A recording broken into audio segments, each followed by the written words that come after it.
श्रीगौरी वक्त्रपद्मार्का श्रीविघ्नेशा गजानना उत्तिष्ठ सुरसम्पूज्या त्रैलोक्यं पालनं कुरु श्रीगौरी वक्त्रपद्मार्का श्रीविघ्नेशा गजानना उत्तिष्ठ सुरसम्पूज्या त्रैलोक्यं पालनं कुरु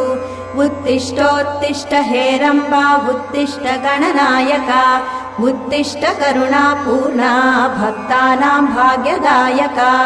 उत्तिष्ठोत्तिष्ठ हेरम्बा उत्तिष्ठ गणनायका उत्तिष्ठ करुणापूर्णा भक्तानां भाग्यदायका श्रीयाकुवाहन शिवात्मज दिव्यगात्रा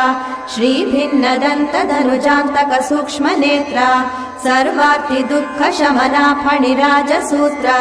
देवा गणेश्वर विभो तव सुप्रभातम्।